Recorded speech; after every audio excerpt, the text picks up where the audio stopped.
stalked him first? It's on his face?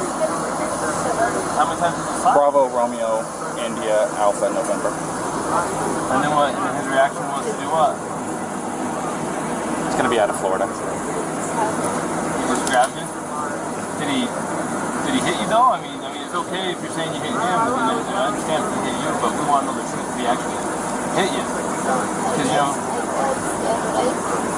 where did he... Do you know how a seemingly perfect road trip can turn into a nightmare, unraveling lives and leaving haunting questions in its wake? Have you ever wondered how social media, love, and hidden turmoil can collide to create a story that grips the world? The death of Gabby Petito is one such story, a tale of love gone wrong, of secrets that festered beneath curated Instagram posts, and of a tragedy that captured global attention. Gabby Petito, a vibrant 22-year-old documenting her van life journey with her fiancé Brian Laundrie, seemed to embody the dream of adventure and freedom. But what unfolded was a chilling reminder of how appearances can deceive. How did a journey meant to inspire become a case that ignited debates about justice, media biases, and domestic violence? Join us as we delve into the tragic details of Gabby's death.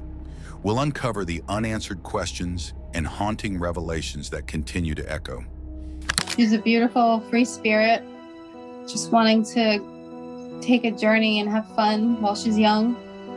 She knew she wanted a van. They worked and saved up for it. They bought the van, they converted it. I love the van. And we supported her on that.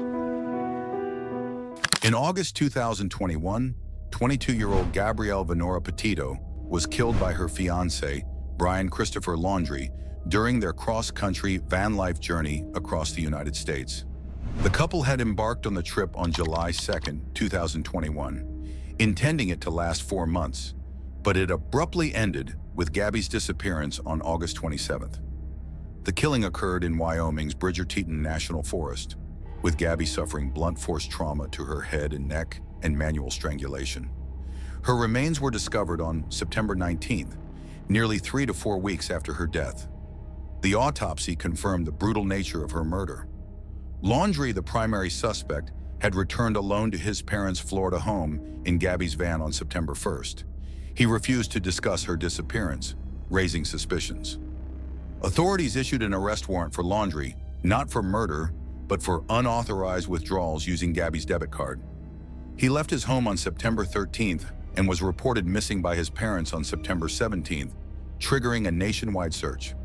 As speculation grew, Gabby's case became a media sensation, fueled by their social media presence, police body cam footage from an earlier domestic dispute, and 911 calls from witnesses.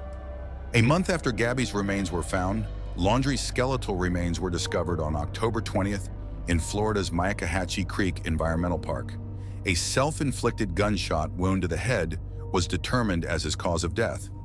Alongside his remains, authorities found a notebook in which Laundrie admitted to killing Gabby. Gabrielle Venora Petito, known to many as Gabby, was born on March 19, 1999, in Blue Point, New York. She was the eldest of 6 siblings and half-siblings.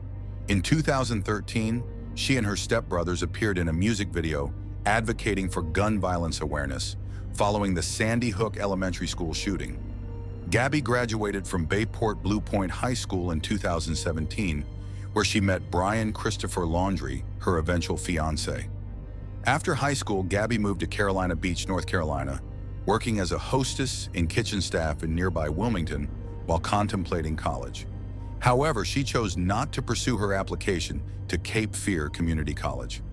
Gabby and Brian began dating in March of 2019, and she later moved in with him and his parents in Northport, Florida. Both worked at Publix, with Gabby employed as a pharmacy technician and Brian in the grocery department, but they quit their jobs during the COVID-19 pandemic. The couple embarked on several trips, including a cross-country drive in late 2019 and early 2020, visiting iconic locations like Yosemite National Park and Las Vegas. They became engaged in July 2020. Gabby marked her 21st birthday in Florida, and the couple continued exploring the country together. By December 2020, Gabby had purchased a 2012 Ford Transit Connect van, converting it into a camper to prepare for their next big adventure. She worked long hours as a nutritionist and at Taco Bell to save for the trip, while Brian took a job at an organic juice bar. Gabby began documenting her life and travels on social media platforms like YouTube and Instagram, sharing her love for art, yoga, and travel. On July 2nd, 2021, she and Brian set off in the van for a 4-month road trip across the United States, visiting breathtaking destinations like Zion National Park and Bryce Canyon. However, their journey took a tragic turn. On August 12th, 2021, a witness called 911, reporting a couple arguing near the Moonflower Community Cooperative in Moab, Utah. The caller stated they saw a man slapping a woman before the couple ran up and down the sidewalk, with the man hitting the woman again before they drove off together. Grand County Sheriff's Office. Were you able to get a description of the intoxication? Hi, can you hear me, sir? Yeah, I can hear you. Hi, I'm calling. I'm right on the corner of Main Street by Moonflower, and we're driving by, and I'd like to report a domestic dispute. Florida with a white van, Florida license plate, white land, gentleman, Where's it at? 5'6" beard. They just drove off. They're going down Main Street.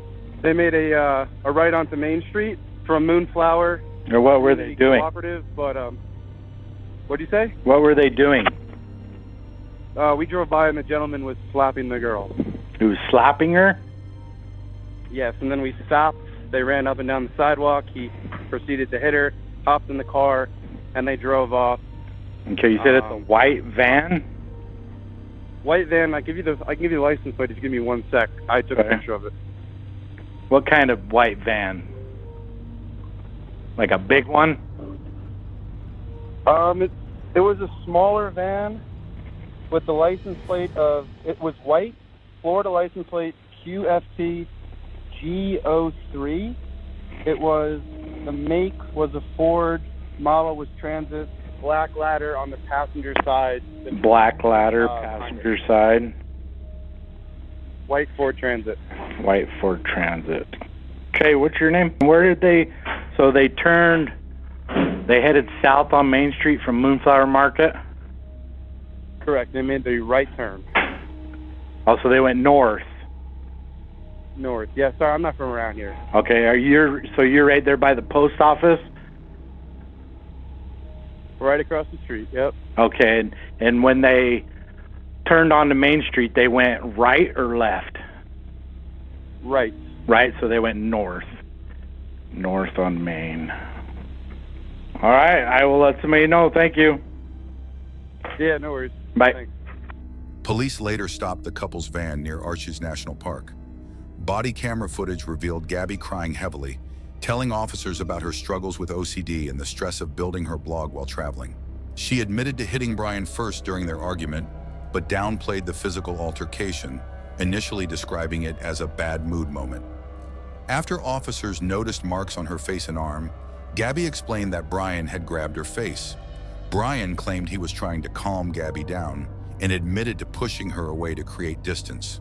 Both declined to press charges, and officers treated the incident as a mental health issue rather than domestic violence. Slapped him first? It's on his face? How many times did he slap? Bravo, Romeo, India, Alpha, November. And then what? And his reaction was to do what? It's going to be out of Florida. He just grabbed you? Did he hit you though? I mean, it's okay if you're saying you hit him. I understand if he hit you, but we want to know the truth. If he actually hit you, because where did he hit you? No, don't worry. Be honest.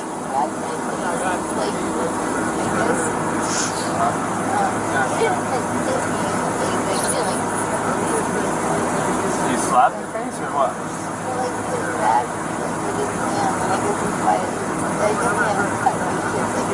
Yeah. Go ahead. Okay. So has he been drinking?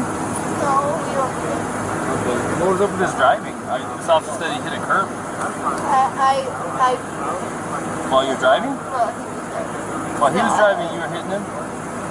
Not a lot. I kind of like. Did you already tell him all this? I didn't get that far into Okay, it. She so was hyperventilating She's a little saying bit. that they don't drink, but at the point when you lit them up. You don't drink or anything. Hitting I was yelling at him, and then when you turned your lights on, I like kind of punched his arm like this.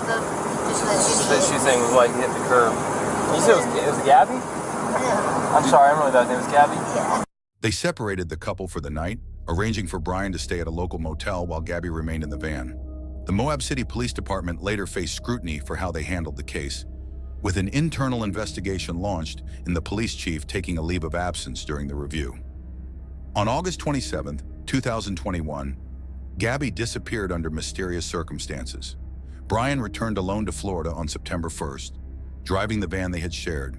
He refused to discuss Gabby's whereabouts, raising suspicions. By September 11th, Gabby's family reported her missing, and the case quickly gained national attention, fueled by the couple's social media presence and eyewitness reports.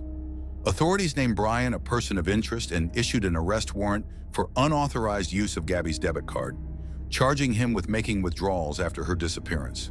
Meanwhile, a widespread search began for Gabby in Wyoming's Bridger-Teton National Forest, where the couple had last been seen. On September 19th, Gabby's remains were discovered in the forest. An autopsy confirmed she had died from blunt force trauma to the head and neck and manual strangulation. Her death was ruled a homicide.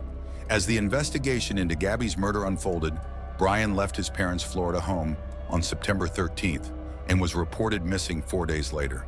This prompted another high-profile search, this time for Brian, amid public outcry and intense media coverage.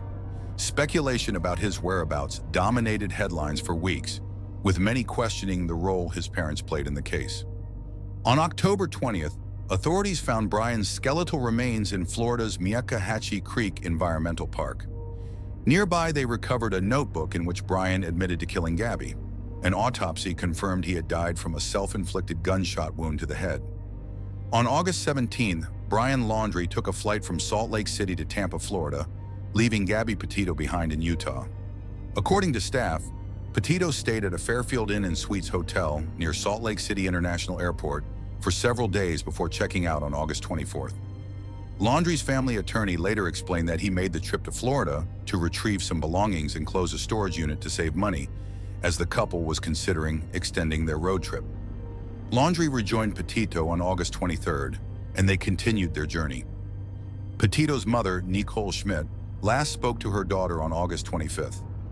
Gabby informed her that she and Laundrie were traveling from Utah to Grand Teton in Yellowstone National Parks. That same day, Gabby made her final Instagram post, photos of herself in front of a butterfly mural outside a restaurant in Ogden, Utah. On August 27th, Gabby and Brian were captured on CCTV at a Whole Foods store in Jackson, Wyoming. The footage showed the couple arriving at 2:11 p.m., entering the store 3 minutes later, and leaving at 2:30 p.m.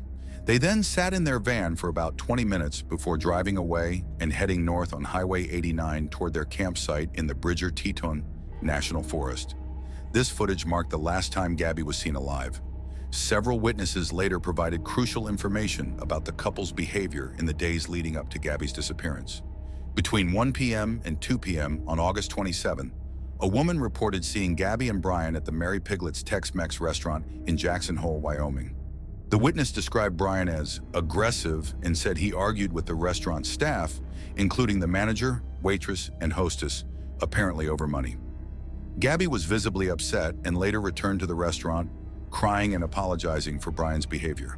The restaurant staff later confirmed the couple's visit on Instagram. Around the same time, another witness contacted the FBI to report a slow-moving white van and a generic young white man acting strangely near the Spread Creek dispersed camping area on August 26, 27, and possibly 28. This witness shared her observations in a TikTok video and revealed that her account had helped the FBI narrow their search to the correct location of Gabby's remains. On August 29th, a woman and her boyfriend claimed they gave Brian a ride after spotting him hitchhiking alone near Coulter Bay Village. In her TikTok video, the woman stated that Brian offered $200 for the ride and acted unusually. My boyfriend and I picked up Brian. He approached us asking us for a ride because he needed to go to Jackson, which we were going to Jackson that night. I'm hoping this can help someone identify him. He freaked out upon realizing they were heading to Jackson Hole instead of Jackson, Wyoming, and asked to be dropped off near the Jackson Lake Dam. The ride lasted less than 30 minutes, and the witness noted that Brian didn't look dirty, despite claiming he had been camping for days. Another witness reported picking Brian up at the Jackson Lake Dam area around 6:20 or 6:30 p.m. on August 29th. She dropped him off at the entrance to the Spread Creek dispersed camping area, just several miles from where Gabby's van was later found. According to the witness, Brian appeared nervous and eager to get out of the car as they approached the campsite. Gabby's mother received 2 unsettling text messages from Gabby's phone in the days leading up to her disappearance. On August 27th, a text read, "Can you help Stan? I just keep getting his voicemails and missed calls." This message alarmed her mother because Gabby never referred to her grandfather, Stan, by his first name. The last text, sent on August 30th, simply stated, "No service in Yosemite." Gabby's mother was unsure if her daughter had sent either message. I just believe she's in danger because she's not in touch with us, and she could be alone somewhere. She could be stranded somewhere in the wilderness, and she needs help. On August 29th, Brian called his mother, and during their conversation, his tone abruptly shifted. Shortly afterward, his father contacted him back, and Brian allegedly admitted, "Gabby's gone," and suggested he might need a lawyer. On September 1st, Brian returned alone to his parents' home in Northport, Florida, driving the Ford Transit Connect van that he and Gabby had shared during their trip. His return without Gabby raised immediate concerns. Instead of cooperating with authorities, Brian refused to speak about Gabby's whereabouts. Over the next several days, he and his parents went camping at Fort DeSoto Park in Pinellas County, Florida, from September 6th to 7th. On September 11th, after weeks of silence from her daughter, Nicolay Schmidt filed a missing person report for Gabby Petito. The last communication she had received from Gabby was in late August, and concerns had been mounting. By September 15th, Brian Laundrie, Petito's fiancé, and the last person known to be with her, was named a person of interest in the case. His parents, on the advice of their lawyer, refused to speak to anyone, including law enforcement, about the matter. This silence only deepened suspicions, leaving investigators and the public frustrated. Police surveilled the Laundrie residence in Northport, Florida, closely monitoring Brian's movements. On September 13th, they observed him leaving the house. 2 days later, his car returned, and authorities believed the person who exited and entered the home was Brian. Confident in their assumptions, Northport Police Chief Todd Garrison assured reporters on September 16th, "All I'm going to say is we know where Brian Laundrie is at." However, this confidence was misplaced. On September 17th, Brian's parents reported him missing, claiming they hadn't seen him since September 13th. In a crucial misstep, police later admitted they had mistaken Brian's mother for him during their surveillance on September 15, allowing him to slip away undetected. With a search warrant in hand, investigators seized the couple's Ford Transit Connect van, an external hard drive, and the Laundrie family's Ford Mustang. Meanwhile, search efforts intensified as authorities scoured Wyoming's Spread Creek dispersed camping area, a location linked to Petito's last known movements. On September 19th, the search came to a grim conclusion when human remains matching Gabby Petito's description were discovered at the campsite. The FBI confirmed her identity, and an autopsy determined that she had been strangled and suffered blunt force injuries to her head and neck. The coroner concluded that her death occurred 3 to 4 weeks before her body was found, aligning with the timeline of her last known sightings. As the investigation shifted toward finding Brian Laundrie, new evidence surfaced. On September 23rd, the U.S. District Court for the District of Wyoming issued an arrest warrant for Brian, not for Gabby's death, but for his unauthorized use of her debit card to withdraw over $1,000 between August 30th and September 1st. Authorities also collected DNA samples from Brian's belongings to aid in the search. On October 5th, in a rare public statement, Brian's sister urged him to surrender to the authorities. Obviously, me and my family want Gabby to be found safe. She's like a sister, and my children love her. And all I want is for her to come home safe and sound, and this to be just a big misunderstanding. 2 days later, his father joined law enforcement in a search at the T. Mabry Carlton Reserve and the adjacent Myakkahatchee Creek Environmental Park, focusing on areas Brian was known to frequent. This led to a significant breakthrough on October 20th, when skeletal remains, along with personal items belonging to Brian, were found in the Myakkahatchee Creek Environmental Park. The area had recently been submerged due to flooding, which likely delayed the discovery. Forensic dentistry identified the remains as Brian Laundrie's, but the initial autopsy was inconclusive. A forensic anthropologist was later brought in, and on November 23rd, it was announced that Brian had died from a self-inflicted gunshot wound to the head. This brought an end to the physical search, but many questions about Gabby's death remained unanswered. In January 2022, the FBI revealed a critical piece of evidence. Brian's notebook, found near his remains, contained a written confession. In the entry, he admitted to killing Gabby and explained how he sent deceptive text messages from her phone to make it seem as though she was still alive. He claimed Gabby had been injured in a fall and that he ended her life out of mercy, believing it was what she wanted. The notebook also detailed his intentions to take his own life, stating, "I am ending my life not because of a fear of punishment, but rather because I can't stand to live another day without her." The FBI officially concluded their investigation, stating that Brian Laundrie was solely responsible for Gabby Petito's death. However, his account of the events came under scrutiny. Experts, including Michael Alcazar from the John Jay College of Criminal Justice, questioned the credibility of his claims. They argued that the evidence did not align with his narrative, suggesting he was attempting to justify his actions rather than take full accountability. In June 2022, the Laundrie family's attorney released the full text of Brian's notebook entry. While some viewed it as an attempt at closure, others saw it as further manipulation, a final effort to control the narrative even after his death. Regardless, the contents of the notebook underscored the tragic and senseless nature of Gabby Petito's death. The case sparked unprecedented public interest in media coverage, far exceeding that of most missing persons in murder cases. Tonight, in the search for a missing 22-year-old woman who was traveling through Utah. Gabrielle Petito's boyfriend released a statement through his attorneys today. Morgan Wolf joins us with the latest in the case. Morgan? Gabrielle Petito and her boyfriend of 2 years, Brian Laundrie, saved up their money and bought a van, then decided to travel through the Mountain West in it, including various stops in Utah within the last 2 months. But she hasn't been seen or heard from in 2. This heightened attention was attributed to a convergence of factors that captured the public's imagination and ignited widespread engagement. Among these was the refusal of Brian Laundrie and his parents to comment on Gabby Petito's disappearance.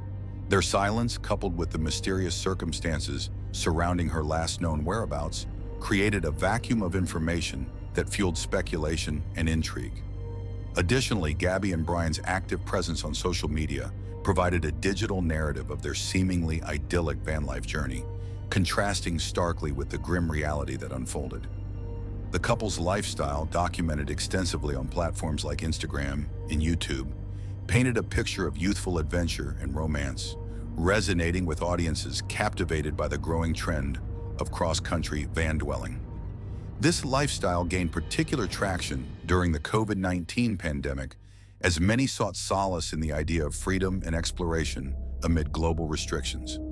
The juxtaposition of this dreamlike portrayal with the chilling details of Gabby's disappearance and death made the case even more compelling. Critical evidence, such as the widely viewed body cam footage from the Utah traffic stop, added layers to the story. The footage depicted a tearful Gabby and a seemingly composed Brian during a police intervention, raising questions about the dynamics of their relationship. The subsequent release of a 911 call, in which a witness reported seeing Brian strike Gabby, only deepened public concern. These pieces of evidence, combined with eyewitness accounts and video posts from individuals who unknowingly encountered the couple, created a mosaic of publicly available information that encouraged amateur sleuthing and intense media scrutiny. The case's allure was further amplified by the narrative of a young, attractive couple on a romantic road trip gone tragically wrong. Their story aligned with the public's fascination with true crime entertainment, a genre that had seen a significant rise in popularity over the previous decade. The elements of mystery, domestic violence, and a fatal ending tapped into a collective curiosity about human behavior and the darker aspects of relationships.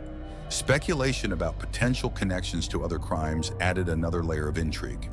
In particular, some questioned whether Gabby's case was linked to the murders of Kylan Schulte and Crystal Turner, a couple killed in Moab, Utah, around the same time Gabby and Brian were in the area. Although no direct connection was established, the timing and proximity of the incidents fueled theories and discussions that kept the public engaged. The public's involvement in the case was unprecedented. Witnesses and individuals who had crossed paths with Gabby and Brian shared their observations on social media, providing valuable leads to law enforcement. Viral TikTok videos and Reddit threads dissected the couple's interactions and travel timeline, with some posts proving instrumental in uncovering critical evidence. For instance, one TikTok user's video about a slow-moving white van led authorities to the location of Gabby's remains. However, the flood of online content was not without its drawbacks. Many posts were insensitive or speculative, driven by the desire for attention or financial gain. Some perpetuated misinformation, complicating the investigation and detracting from its seriousness. The case also mobilized communities offline. Protesters gathered outside the Laundrie family home, demanding answers and accountability. Candlelight vigils were held in Gabby's hometown, where her community mourned her loss and expressed solidarity with her grieving family. The tragedy inspired donations to the Gabby Petito Foundation, established by her parents to support efforts in locating other missing persons. In a poignant twist, the heightened focus on Gabby's case indirectly led to the discovery of the remains of 5 other missing individuals, showcasing the broader impact of public attention on such investigations. While the case garnered widespread attention, it also reignited discussions about societal biases in media coverage, particularly the phenomenon of missing white woman syndrome. This term describes the disproportionate media focus on cases involving young, attractive white women or girls from middle or upper-class backgrounds, often at the expense of stories involving marginalized individuals. Critics pointed out the stark contrast between the extensive coverage of Gabby's case and the relative neglect of other missing persons cases, particularly those involving people of color, indigenous individuals, and those from lower socioeconomic backgrounds.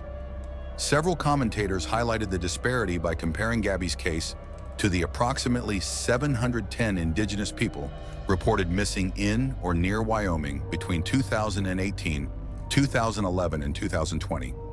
Many of these cases received little to no media attention, reflecting systemic inequities in how society values and amplifies certain lives over others. For some, the focus on Gabby's case underscored these disparities, sparking calls for more equitable coverage and advocacy for missing persons from underrepresented groups. Joseph Petito, Gabby's father, initially expressed discomfort with the term missing white woman syndrome. However, he later acknowledged the validity of the critique, using his platform to raise awareness about the issue.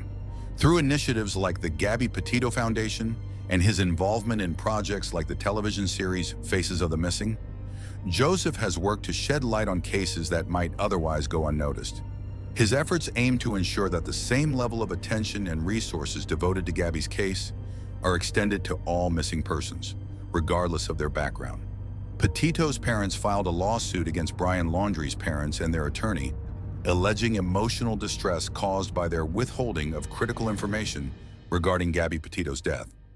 The amended complaint, filed on November 30th, 2023, accused Laundrie's parents and their lawyer of knowing Petito's fate, but choosing to remain silent while the nation searched for her. This lack of transparency, the lawsuit claimed, caused immense pain and suffering to Petito's grieving family.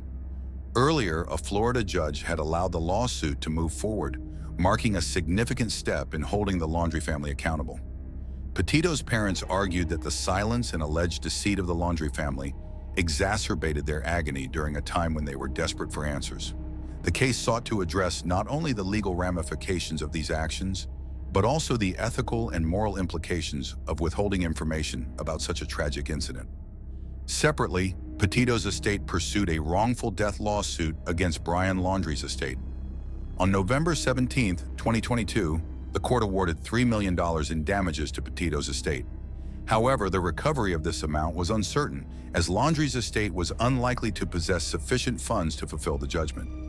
These legal battles underscored the profound impact of Gabby Petito's case, not only as a tragic loss of life, but also as a catalyst for broader discussions on accountability, transparency, and the emotional toll on families of victims. For Petito's parents, these lawsuits were not solely about financial compensation, but also about seeking justice and shedding light on the actions or inactions that deepened their heartbreak. While the awarded damages might never be fully recovered, the lawsuit sent a powerful message about the importance of honesty and responsibility, especially in the face of such devastating circumstances. The ongoing legal proceedings kept the spotlight on the case, reminding the public of the lingering pain experienced by the families involved and the enduring quest for justice on Gabby Petito's behalf. In short, the tragic case of Gabby Petito and Brian Laundrie captivated the world, serving as a grim reminder of the devastating consequences of domestic violence and the importance of justice for victims. As the legal battles unfolded, including lawsuits filed by Petito's parents against Laundrie's parents and the wrongful death suit against Laundrie's estate, the story took on broader significance, sparking crucial conversations about accountability, societal biases, and the role of public interest in such cases. For Gabby Petito's parents, the fight for justice was about more than monetary compensation. It was a profound attempt to honor their daughter's memory and ensure her story served as a lesson for others. The pain they endured, compounded by the silence and perceived complicity of Laundrie's parents, highlighted the emotional toll that such cases have on grieving families. Their pursuit of the truth underscored the human cost of inaction and the moral responsibility individuals bear, even in the face of personal loyalties. The lawsuits revealed the complex layers of the case, from the heartbreaking details of Petito's death to the ethical questions surrounding Laundrie's family's choices. Your Honor, this case is not simply about the silence of Christopher and Roberta Laundrie, who knew that their son had brutally murdered Gabby Petito. It's not simply about their callous refusal, despite pleas from the Petito family, to speak up about whether or not Gabby was alive and if she wasn't, where her body was located. It's about a course of conduct that they committed from the moment they learned on August 28th of 2021 that their son had brutally murdered Gabby Petito up until the time that her body was found. And as this court has already noted and pointed out, that includes the statement that was made the one time they decided to speak up. They spoke up through their attorney, and I'll touch upon the importance of that in a little bit.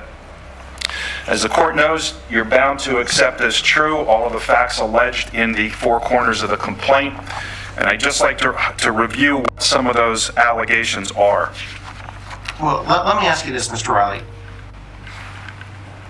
And let's lay aside the statement that the attorney made on behalf of the Laundries. What duty did the Laundries have to do anything to help Mr. Petito and Ms. Schmidt? That's a fair question, Your Honor, and I've struggled with the answer to that particular question, and I guess maybe by answering this I'm deflecting, but my answer is this. It's about what they did with the information that they have, not just not disclosing what they knew to the Laundries. And by the way, they could have, to the Petito family, excuse me. These legal efforts not only sought accountability, but also exposed systemic disparities in how cases are handled, particularly when it comes to public interest in media coverage. While the Petito case garnered extensive attention, it also shed light on the countless other victims whose stories remain unheard, prompting calls for greater awareness and equity in addressing missing persons and domestic violence cases. The legal outcomes, including the $3 million wrongful death judgment, while symbolic, carried immense emotional weight for Petito's family. The amount itself was less significant than the acknowledgement of the harm caused and the affirmation of Petito's life and legacy.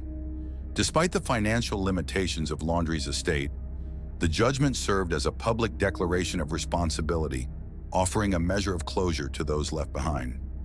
Ultimately, Gabby Petito's case became more than a singular tragedy. It became a catalyst for change.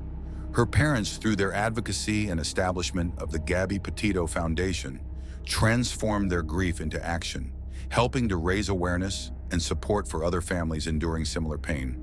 Their efforts emphasize the importance of speaking out, seeking justice, and never allowing victims' voices to be silenced. In the end, Gabby Petito's story reminds us of the fragility of life, the necessity of compassion, and the enduring power of resilience in the face of unimaginable loss. Her legacy continues to inspire a commitment to justice and a deeper understanding of the issues surrounding domestic violence, missing persons, and the pursuit of truth. Through their unwavering determination, her family has ensured that Gabby's name will not be forgotten, turning their personal tragedy into a beacon of hope for others. That's all for this video. We hope you have found this video informative and interesting. What are your thoughts about this case? Let us know in the comment section. Make sure to subscribe to our channel and hit that bell icon for more interesting videos like this. Thank you for watching our video.